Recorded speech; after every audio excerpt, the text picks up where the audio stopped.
professional soldiers, but now they have turned out to be robbers, thieves, pickpocketers, and murderers. Put the money down and go, or else I will gouge out your eyes. Nobody else could come across such a horrible person in your life ever again.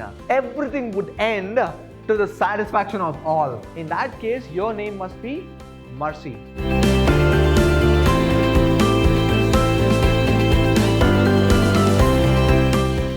Hello, hi, namaste, and welcome to Vidhyaashram, Temple of Excellence.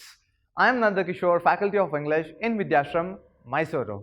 In my previous session, I had discussed about the chapter Oru Manushyan, written by Vaikom Muhammad Bashir. In today's session, I am going to continue the chapter where I had stopped in my previous session. But before I proceed further, let me just give you a recap about the previous session. Remember, Oru Manushyan is nothing but one man, which was basically written in Malayalam and translated to English later. And in this chapter, Vaikom Muhammad Bashir, he himself is recording his own experience in this chapter. And what is that experience? He just goes on giving a lot of description about the city he stayed on. And he says that he was staying far away from his hometown, and the city was somewhere around 1500 miles away from his hometown, and the people there were basically soldiers, professional soldiers, but now they have turned out to be robbers, thieves, pickpocketers, and murderers. And what was valued more? Money. Don't forget this. And he says he lived in a dingy room on a dirty street. And what did he do there? And what time did he get up? He got up at 4 in the afternoon. Why did he get up so late? Because in order to save the breakfast, afternoon meal, and to save the money of having a cup of tea. And what will he do after he gets up at 4 p.m.? He just goes to the restaurant. He will have a cup of tea and meal. And don't forget, he is teaching English to migrant laborers from 9:30 till 11 in the night, and writing address in English was considered the great education. He also recalls the instance where a person will be appointed in the bank just to write address in English. Vaikom Muhammad Bashir says that that person will be paid around 1 to 4 annas, between 1 to 4 annas. And he says that one day he got up. Remember, this is the main instance now. And one day he gets up at 4 p.m. as usual. And what he does, he goes to the crowded restaurant, a busy restaurant. He will eat full meals consisting of chapatis and meat curries, and he will also have a cup of tea, right? A cup of drink there. And what will be the amount here? The restaurant bill, it comes up to 11 annas.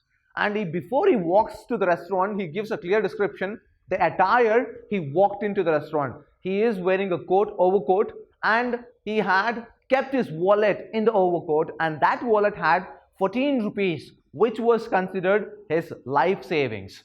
And as he walks into the restaurant, he will have his meal, a cup of tea, and when he puts his hand to pay the bill, which is 11 annas, he just says to the restaurant people, he just screams out loud, "Somebody has picked my pocket, somebody has taken away my wallet." And what will the owner do in today's session? Let us see that.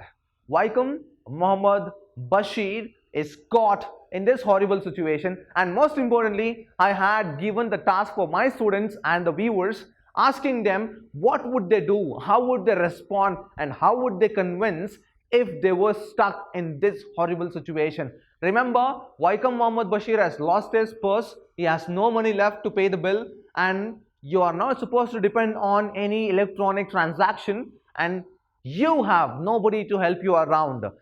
Being in this situation, how would you come up with a solution? How would you solve, how would you find a solution for this problem?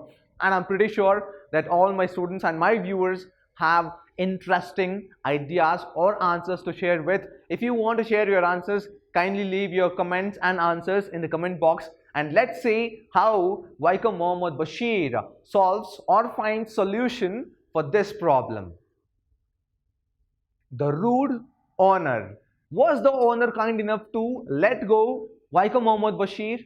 Okay, you have no money, you can just come back the next day and you can pay the bill. Did he do it? Or did he just punish Vaikom Mohammad Bashir or the author in some other means? Did he just take him to the kitchen and ask him to do some kitchen work? Or did he allow author to walk out of the restaurant? Let's see how he behaves. The rude owner. It was a busy restaurant.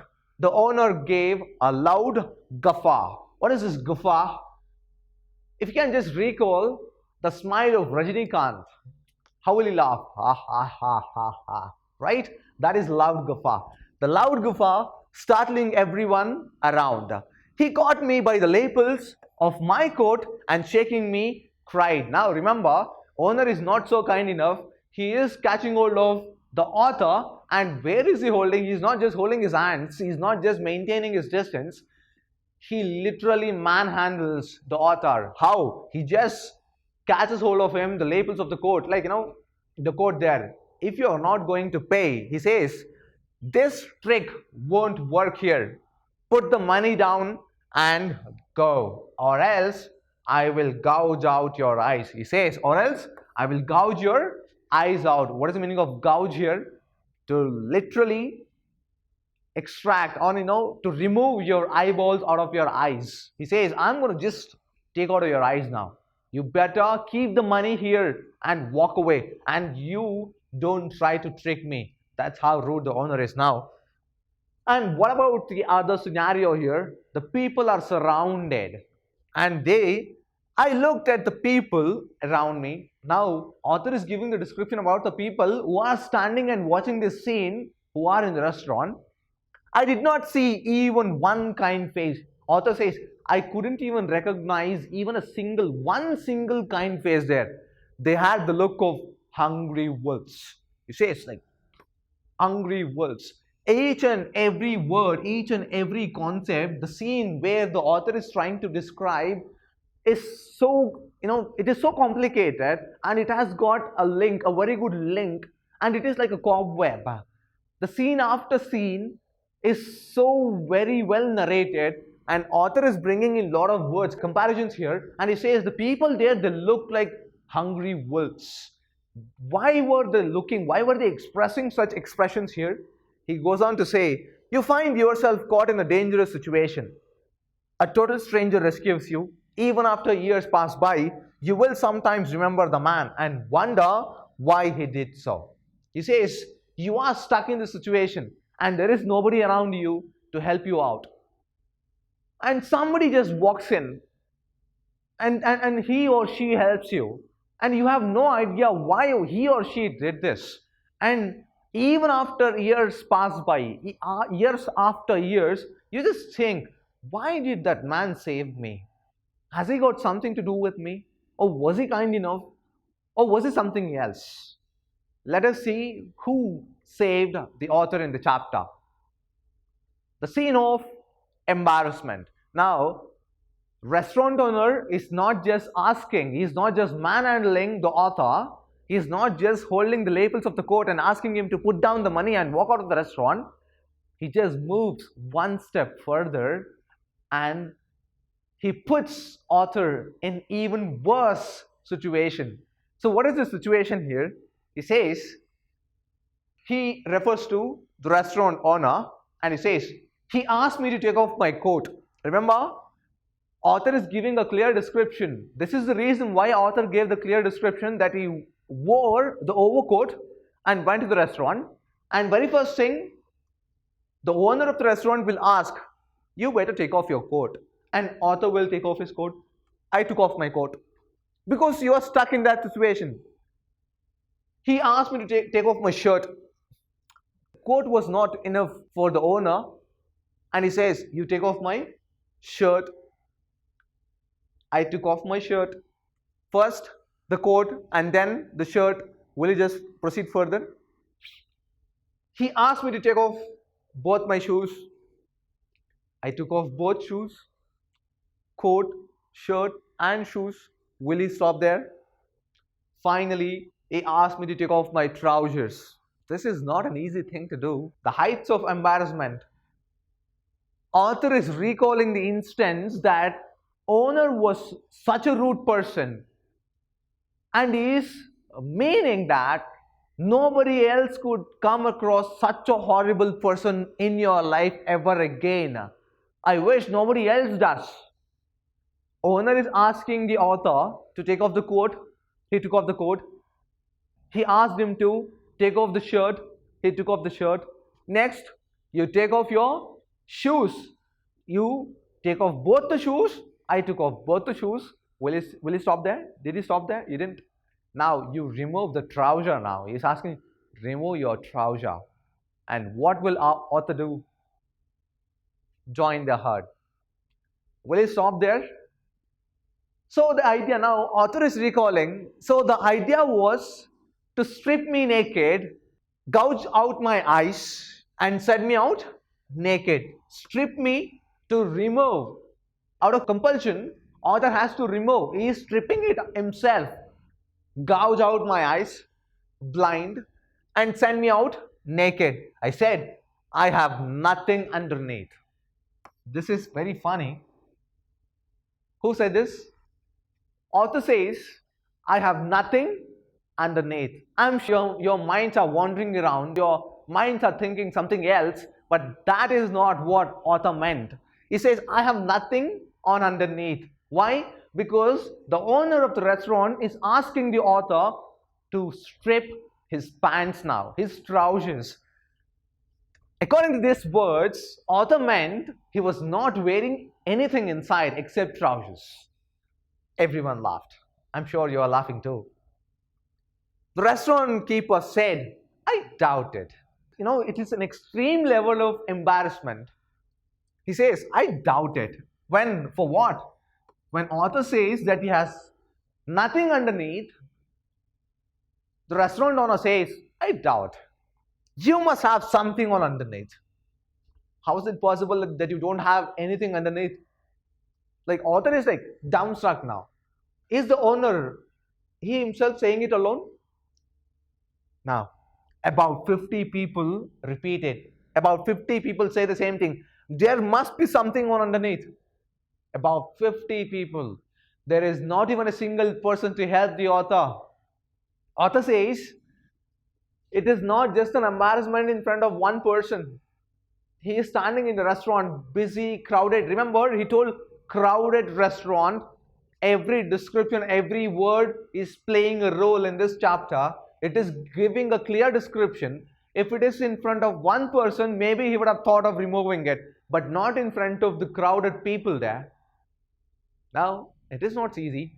And he says about 50 people, can you just imagine being embarrassed? Forget about stripping you. Or if the author, if the owner of the restaurant comes up to you and says, you have no money, you are a beggar. How would you react to that situation? Can you just imagine yourself in this situation? What would you do? I don't know. I'm sure that I would not be in this situation. So about 50 people told this, and author is dumbstruck. What happens later? How do I react? Author is wondering, my God, these people are so rude that they are going to strip me naked. They are going to strip out each and everything that I'm wearing, and they are sure that they want to send me out.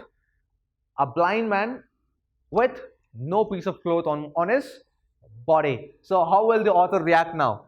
My hands refused to move. Obviously, of course, nobody would just strip out their trousers in front of 50 people or in front of a lot of people standing there. It's not so easy. I saw in my imagination, author is saying, I just closed my eyes and I thought to myself, no eyes, no clothes on my body. How will I look? How would you look? I saw in my imagination a man standing in the crowd, stark naked and without his eyes. Terrible, is it?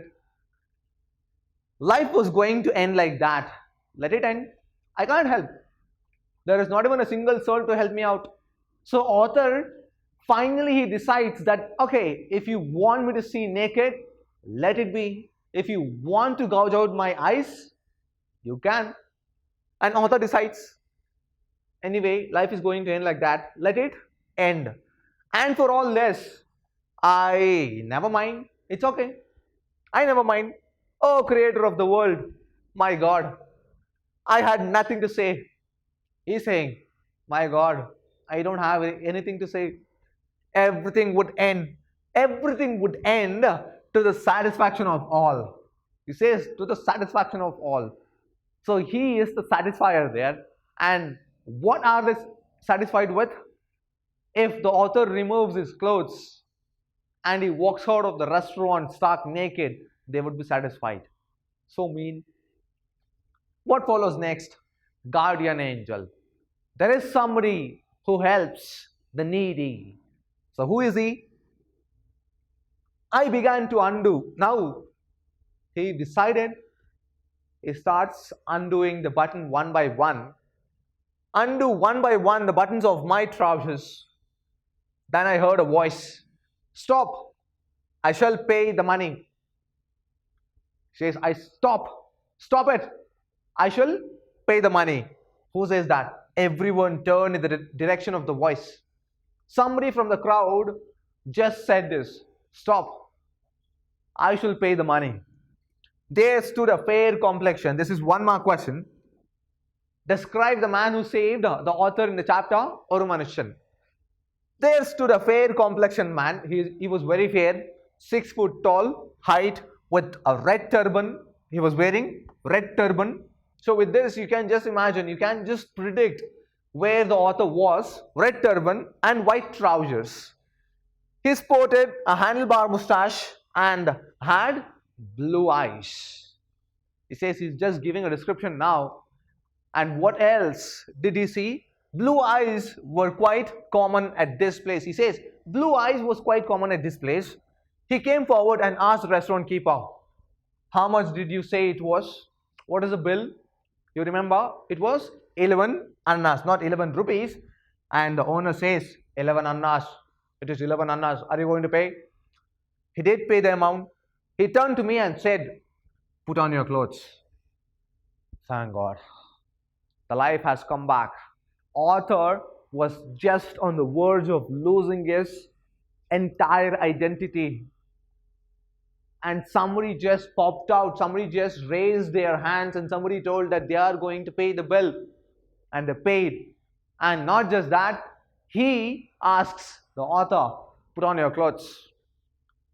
Don't worry, I'm here. And author thinks that he was great person who saved me. Man with no name. As they move on, come, he called me. Who is this? He.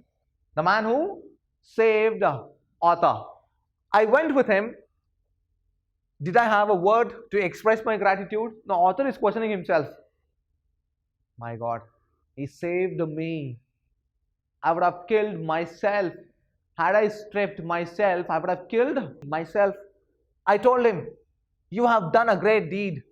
I have not seen a finer man. He says, you have done a great deed by saving me. And I have not seen a finer man like you. He laughed. Now he is laughing. And author is in a perplexity. He is very confused. Why the hell is he laughing? I am praising him and he is laughing at me. It's so funny, right? What's your name? Author is confused. And this man laughed at his words and he questioned, what's your name? He asked. I told him my name and where I came from. Now author is telling, my name is so and so, and I came from so and so city. I asked the man his name. Now it is author's turn. So what will author do? He will ask the man's name who saved him. He said, I have no name. Can you just guess who could be this man? Mercy. And author says, in that case, I said, in that case, Mercy must be your name. Why Mercy? Remember, about 50 people, they told that you have something on underneath. And author says that he could not find even a single face who was so keen and who wanted to save author. All of them looked like hungry wolves. They were not kind. And author clearly says that he could not see even a kind face there. That is the reason why author names. In that case, your name must be Mercy. He did not laugh at that. Now he's not laughing. He walked on until we reached a deserted bridge. Deserted, where there is no single life, no single man walking around. He looked all around. Now he is just praising himself, and he takes along the author. Come, let's go. And they are walking towards the deserted bridge. And he just turns around and looks around, and then he finds no life at all, nobody around him. And what will he do? There was no one. Look, you must go away without turning around. Now he is saying, who? The man. Mercy. You must go away without turning around. If anyone asks you whether you have seen me, you must say no. I'm sure somebody will come and ask you whether you have seen me. And this Mercy is warning or is asking the author not to say any word about him. I understood. Who is I now? The author. Author understood. Who is this man now? Can you just take a guess? Who could be this person? If you are not able to guess, this is who it was. Who is Mercy? He took out from his various pockets about 5 wallets. 5 among them was mine. So who was Mercy? Mercy was a pickpocketer, a thief who stole author's wallet while he was having meal. Which of these is yours? Mercy questions. Which of these is yours? I pointed to my wallet. Open it. Mercy says this. I opened it. My money was there intact. This is very important. My money was there intact. What was the money which he had kept in his wallet? It was 14 rupees, and all the 14 rupees was intact, perfect in the wallet. I put it in my pocket. Author takes it and puts it in his pocket. He told me, go, may God help you. He says, go, may God help you. I repeated, may God help you. This is very important. May God help you. Now, author is stuck in a situation whether to compliment him, whether to express his gratitude, whether to thank him, or on the other hand, should he just get angry on Mercy just because he stole his purse from the wallet and just because the author underwent all this embarrassment, horrible situation. What should author do? We don't know what author could do or what was going on in author's mind. But for sure, here is a task that I am giving you again. Being the viewer or to my students, how would you react to this situation? Task 1. Task 2, if you are stuck in the horrible situation where the restaurant owner will try to manhandle you, how would you respond? Task 2. Task 3, being in that restaurant, if somebody is being exploited by the owner of the restaurant, being a human being, how would you help that needy person? Try to find answers, and let me come back to this lesson. Why am I saying this? This is very important. Author says that the person who stole the money from my pocket had a bit of humanity in himself. Though he was a pickpocketer, he did not let me lose myself, my identity. People there, the owner, he could have just let the author walk out of the restaurant, but he didn't. But the thief had so much humanity left in himself. He was so kind that he came forward to help. He did not have to do it. He is earning his daily meal by stealing. That is so mean. But doing such a horrible job in his life, he realized that he has to save the author. He just didn't save author, but also gave back his money without taking even a single penny out of it. Why did he do it? And why did author not respond much about this situation?